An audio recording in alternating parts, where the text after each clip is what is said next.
Roses and chocolate may be the go-to for most people on Valentine's Day, but we'll show you how a couple of groups on campus offer some creative alternatives for that special someone coming up. A well-known building here at Tech is about to become a piece of living history. Find out more about this landmark project next.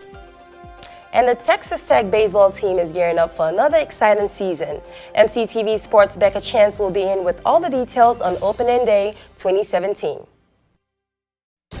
This is the MCTV Weekday Update. Welcome to the Thursday edition of MCTV Weekday Update. I'm Kodichi Nwankwo. And I'm Nick Hay. This past Tuesday, love was in the air as the Tech campus celebrated Valentine's Day. Whether you were single or in a relationship, it was almost impossible to avoid the constant reminders of hearts and the color pink around every corner. That's right, Nick. And as with every year, friends, family, and loved ones acknowledge the holiday with gifts of cards, flowers, and candy. But one campus group offered a much different option for those looking to break with tradition. Starting on Valentine's Day morning, Tech Horticultural Greenhouse opened its doors to students, faculty, and staff looking for a last-minute gift. The greenhouse offered bottled gardens, succulent dish gardens, hanging gardens, and even cactus plants to those looking for a longer-lasting gift for their Valentine. Although Tuesday's event was set up specifically for the holiday, February 14 is not the only time the greenhouse offers their inventory to the Tech community. We have lots of other plant sales that go on at the gardens too, especially in April and May. So we want to make sure that we're selling the plants that we have in the gardens and the greenhouse to the people here on the campus. So that when they come through and look at the gardens or the greenhouses, they can kind of take a piece of it home with them. Along with the staff, the horticultural greenhouse is also home to their pet mascot, Mendel the cat, named after the famed scientist Gregory Mendel. You can stop by and visit Mendel and the rest of the greenhouse crew throughout the week from dusk until dawn. The greenhouse and the horticultural gardens are located directly north of the United Supermarket Arena at the intersection of Main and Indiana. Patrons are invited to stop by and enjoy the space, where you can also find benches and walking paths throughout the facility. The greenhouse wasn't the only department offering last-minute Valentine's Day gift ideas. There was also one option to put your personal touch on a tasty treat. Tech's Hospitality Services offered a special sugar cookie decorating station at the Commons at Talkington Hall on Tuesday. The station opened at 11 a.m. and included cookies, icing, and decorations to give patrons a baked alternative to Valentine's Day candy. Students have a little bit of a creative outlet, something to create for themselves or their sweetheart. They can come create a cookie, decorate it, with some candies and some extra little special things that we have offered for them, and then they're able to take that and enjoy.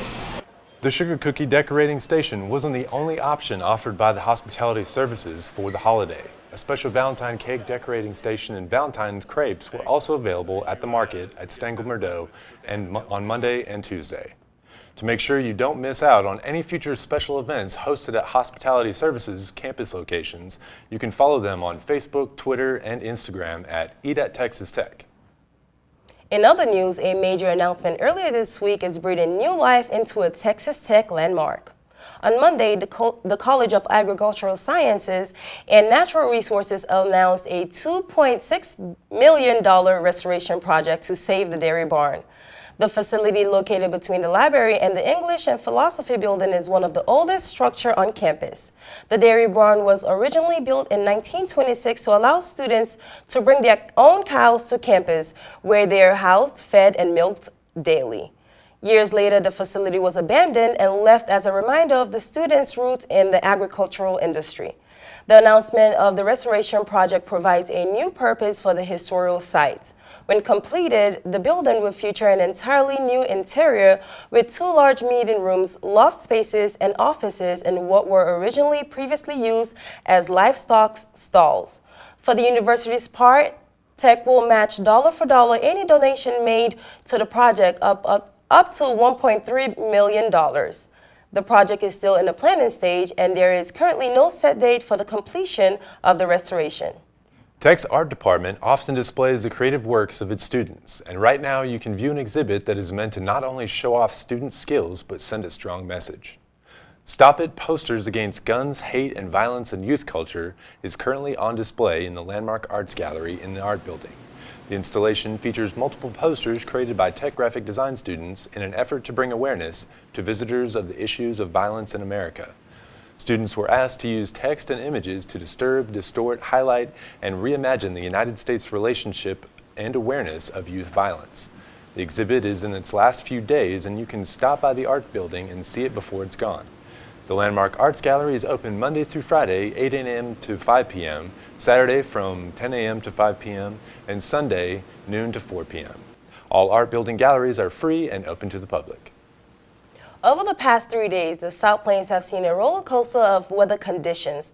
Luckily, we seem to be on an uphill climb after a wild start to the week. That's right, Kodichi. On Monday, we saw rain, ice, and temperatures right around freezing most of the day. Tuesday brought drier conditions and a slight temperature increase. And by yesterday, the sun returned and we saw highs near 60 degrees. So what's next? Let's take a look at the MCTV forecast. There's a few more clouds on the MCTV Memorial Circle Cam today, but we've still had plenty of sunshine. Temperatures are already higher than they were yesterday, and we should end up in the upper 60s before the end of the day. Tomorrow, partly cloudy skies will stick around, but that won't keep temperatures from continuing to rise. Friday's high is predicted in the mid-70s, making for a nice morning and early afternoon. But later tomorrow, the wind will kick up and we could see speeds up to 30 miles per hour. On Saturday, we'll see a few more clouds, but winds will stay calm throughout the day. High temperatures will again be in the mid-70s, and overnight lows will drop just below 50 degrees for the night. But on Sunday, be ready to pull your raincoat back out. Thunderstorms should return to the area, bringing a chance for rain during the day. There's also a slight chance for severe weather through the afternoon. Temperatures during the day will hover in the mid-60s and winds will be breezy. By nightfall, the storms should move out of the area and winds will decrease, making for a mild evening. On Monday, the last full week of February will kick off with partly cloudy skies, light winds, and temperatures in the low 70s.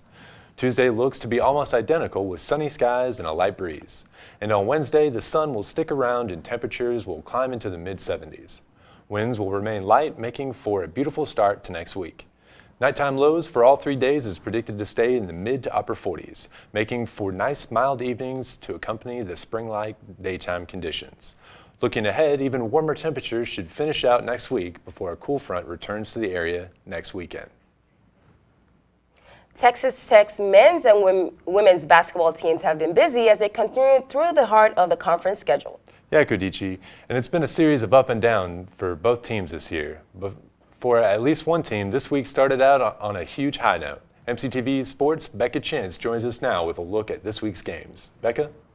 Thanks, Nick and Kodichi. It was a last-second loss to number 3 Kansas on Saturday as the Red Raiders men's basketball team lost 80-79, despite Naeem Stevenson and Keenan Evans' combined 47 points. Head coach Chris Beard said in a press conference following the game that he thought his team outplayed Kansas for about 28 to 30 minutes of the 40, and that there is no question that they are a better team than they were a few weeks ago when Oklahoma State hammered them at home. Just 48 hours later, the Red Raiders had a chance to rebound on Monday night when they hosted number 4 Baylor. Tech trailed at the halfway point by 4 when the Red Raiders came out guns blazing and took control of the game on a 14-2 run and never looked back, leading Baylor the rest of the way. The Red Raiders completed the upset 84-78. It was the second win of the season over a top 10 team. The Red Raiders are now 5-1 in their last 6 home games against ranked opponents. The Lady Raiders hosted number 19 Oklahoma this past Saturday, and Dayo Alabode led the team with 15 points and 6 rebounds. Tech lost to the Sooners 64-56. Last night, they fell to Iowa State 79-68 on the road despite a strong effort by Texas Tech.